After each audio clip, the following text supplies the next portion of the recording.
বাংলার তুঁত ফল মানে মালবেরিকে সুপারফ্রুট কেন বলা হয় সেটা তো আমরা জানলাম গত ভিডিওতে, এবং তার সাথে এটাও জানলাম যে তাকে প্রতিস্থাপন কিভাবে করতে হবে, তার পরিচর্যা কিভাবে করতে হবে।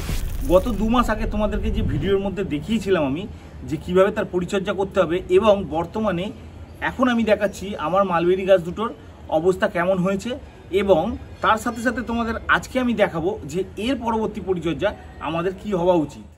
নমস্কার বন্ধুরা, আমি অপু আর আনন্দের ছাদ বাগানে আপনাদের সবাইকে সবুজ অভিনন্দন। বন্ধুরা, তোমাদেরকে আমি বলেছিলাম যে এমন ঠিক তেমনই দেখিয়ে দিচ্ছি। দেখো গত 2 মাসে গাছটার কিরকম বৃদ্ধি ঘটেছে। দুটো গাছকেই আমি বসিয়ে দিয়েছিলাম 10 ইঞ্চি পটে, এবং আজকে আমি দেখাচ্ছি এই গাছটা কতটা বৃদ্ধি হয়েছে। বর্তমানে গাছগুলোর উচ্চতা 5 ফুট হয়ে গেছে ইতিমধ্যে। এখন আমাদের কি পরিচর্যা করা উচিত যাতে আমরা আগামী দিনে আরো বেশি করে ফল পেতে পারি। এই গাছ মাত্র 2 মাসের মধ্যে কিন্তু গাছের মধ্যে ফুল চলে এসেছে। এবার আমাদের কিন্তু এই পরিস্থিতিতে কখনোই কিন্তু ফুলের বা ফলের আশা করলে চলবে না।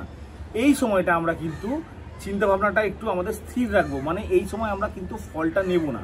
কারণ হচ্ছে কি, আমরা যদি এখন থেকে গাছটাকে খুব ভালো করে তৈরি করে নিতে পারি তাহলে আগামী দিনে কিন্তু আমরা প্রচুর ফল পাবো। আর এখন যদি আমরা ফলের আশা করি তাহলে এখন আমরা কিন্তু সীমিত অল্প সংখ্যক কিছু ফল পেতে পারি। তোমাদেরকে দেখানোর জন্য কেবলমাত্র আমি এখানে ডালটা কেটে দিয়েছিলাম, এবং এই ডালটার থেকে আমি চারা তৈরি করছি। তোমাদেরকে তার পরবর্তী ভিডিও দেখাবো কিভাবে চারা তৈরি করতে হয়। দেখো, এই ডালটা কেটে দেওয়ার পর ঠিক এখান থেকে নতুন শাখা গজিয়েছে, এবং এখান থেকে নতুন শাখা গজিয়েছে, এবং শাখা গজানোর সাথে সাথে দেখো এর মধ্যে কিন্তু ফুল ফল আসতে শুরু করে দিয়েছে। দেখো, দেখতে পাচ্ছ, এই দেখো এখানে একটা ফল, এখানে একটা, আবার এখানে একটা। তাহলে আমরা কি বুঝতে পারলাম এর থেকে, যখনই আমরা এখানে কাটিং করব তখনই নতুন শাখা গজাবে, এবং নতুন শাখা যেখান থেকে গজানো শুরু হবে সেখান থেকে কিন্তু ফল ধরা শুরু হবে। এখন এই গাছটাকে আমরা লম্বাভাবে বাড়তে না দিয়ে আমরা যদি ঠিক এইখান থেকে কাটিং করে দিই তাহলে কিন্তু আবার এরকম নতুন শাখা গজাবে, তাতে কিন্তু ভরপুর ফল হবে। সেই জন্য যত বেশি নতুন শাখা তত বেশি ফল হবে গাছেতে। সেই জন্য অবশ্যই কিন্তু এই সময়টা আমাদের একটা কাটিং করে দিতে হবে। ঠিক বর্ষার সময় কাটিং করলে এই গাছের গ্রোথটা ভালো থাকে। তার সঙ্গে যদি তুমি মিশ্র সার খাবার দিয়ে দাও তাহলে কিন্তু গাছটা দারুণ বেড়ে উঠবে। কাটিং করার আগে কয়েকটা জিনিস তোমাদেরকে বলে দিই। তুমি যদি টবে লাগিয়ে থাকো গাছটা তাহলে কিন্তু 1 ফুট ওপর থেকে গাছটা কাটবে। আবার তুমি যদি মাটিতে লাগিয়ে থাকো তাহলে তুমি 1.5 ফুট ওপর থেকে গাছটা কাটতে পারো, তাহলে কোনো অসুবিধা হবে না। এবার আমি যেহেতু টবে লাগিয়েছি আমি 1 ফুট ওপর থেকে কাটছি, তোমরা দেখে নাও। এখান থেকে ঠিক এই গোড়া থেকে 1 ফুট রেখে তুমি মোটামুটি 1 ফুট রেখে কেটে দাও। ঠিক আমি দেখো এই অংশটা রেখে দেবো, রেখে দিয়ে এই অংশটাকে আস্তে করে কেটে দেবো, ঠিক 45 ডিগ্রি অ্যাঙ্গেল করে। দেখো কেটে দিলাম, এইভাবে কেটে দিতে হবে আমাদেরকে। ঠিক এইভাবে কাটলাম, তাতে কি হবে, এই দেখতে পাচ্ছ এই অংশ থেকে নতুন গিট থেকে নতুন শাখা গজাবে। নতুন শাখা গজানো মানেই এইরকমভাবে ফল আসবে। দেখতে পারলে এই গাছটার ক্ষেত্রেও আমি তোমাদেরকে দেখাই, এই গাছটার ক্ষেত্রেও কিন্তু আমরা তাই করব। ঠিক এইভাবে আমরা আস্তে করে কাটিং করে দেবো। দেখো কেটে দিলাম, একেও তাই করলাম, কাটিং করে দিলাম। আস্তে আস্তে আমাদের কিন্তু এইভাবে কাটিং করে দিতে হবে। হয়ে গেল কাটিংগুলো, দেখতে পেলে তোমরা। এই সময়টা আমরা কাটিং যে করে দিলাম, মানে জুলাই আগস্টের মধ্যে যদি আমরা কাটিংটা করে দিলাম তাহলে কিন্তু গাছটা আবার গ্রোথ নিতে শুরু করে দেবে। এবার আমি তোমাদেরকে বলে দিই গাছটাকে আমাদের অ্যাকচুয়ালি কোন জায়গায় রাখা উচিত। এই গাছটা যেহেতু ফলের গাছ, একে ফুল সানলাইটে রাখো, তাহলে কিন্তু সব থেকে ভালো রেজাল্ট তুমি এর থেকে পেতে পারো।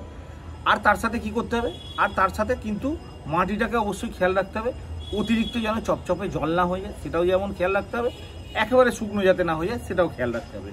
বর্ষার সময় কিন্তু মাটি শুকাবার কোনো ভয় নেই, অবশ্যই ভালো ড্রেনেজ সিস্টেম থাকলে খুব ভালোভাবে জলটা বেরিয়ে যাবে। অতিরিক্ত জলটা আমার গাছের মতন কিন্তু মাটিটা হালকা ময়েশ্চার থাকবে, এবং কোনো অসুবিধা হবে না গাছের মধ্যে। তাহলে জলের ব্যাপারটাও বোঝা গেল, আলোর ব্যাপারটাও বোঝা গেল। এরপর আমি তোমাদেরকে বলে দিই খাবারের ব্যাপারটা। খাবারের ক্ষেত্রে সব থেকে বেস্ট হচ্ছে এর মিশ্র সার। আমি তোমাদেরকে দেখিয়ে দিয়েছিলাম মিশ্র সার কীভাবে তৈরি করতে হবে, সেরকমভাবে তৈরি করে নেবে। তৈরি করে নিয়ে আস্তে আস্তে গাছের ধার দিয়ে দেবে। আমিও প্রত্যেক মাসে সেটাই ব্যবহার করছি, তার জন্যই এত ভালো রেজাল্ট দেখতে পেলে তোমরা। মাত্র 2 মাসে গাছটার হাইট কিন্তু 5 থেকে 5.5 ফুট হয়ে গেছে। তোমাদেরকে আমি দেখিয়ে দিলাম। মিশ্র সারটা তাহলে অবশ্যই ব্যবহার করতে হবে। আর একটা কথা বলে রাখি, এই গাছের মধ্যে যেন কোনো রকম রোগ পোকার আক্রমণ না হয় সেটা কিন্তু তোমাকে অবশ্যই খেয়াল রাখতে হবে। তার জন্য কি করবে, নিম তেল হোক বা কাকা হোক বা রোগর হোক, টাফগড় হোক, যে কোনো একটা কীটনাশক তুমি ব্যবহার করতে পারো। 1 লিটার জলে 1.5 ml দিয়ে প্রত্যেক 15 দিন ছাড়া বিকেলবেলা গাছের মধ্যে স্প্রে করে দেবে, তাহলেই হবে।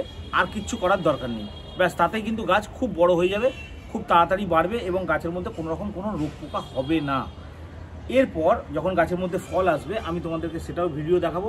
তার মধ্যে আরেকটা কাজ করতে পারো তোমরা, যদি তোমাদের কাছে পিজিআর থেকে থাকে, মানে গ্রোথ রেগুলেটর যেটাকে আমরা বলে থাকি, গাছের গ্রোথ রেগুলেটর পিজিআর যেমন মিরাকুলান এরকম টাইপের যদি কোনো গ্রোথ রেগুলেটর থেকে থাকে তাহলে তোমরা মাসে একবার স্প্রে করতে পারো।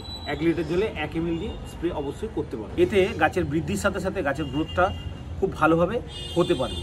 সেই জন্য যদি তোমার কাছে যে কোনো পিজিআর থেকে থাকে সে কোনো পিজিআর তুমি একবার ব্যবহার করতে পারো মাসে। যে পদ্ধতি তোমাদেরকে আমি বললাম ঠিক সেই পদ্ধতিতে যদি তোমরা পরিচর্যা করো তাহলে খুব তাড়াতাড়ি খুব শীঘ্রই কিন্তু গাছের মধ্যে মালবেরির দেখা পাবে।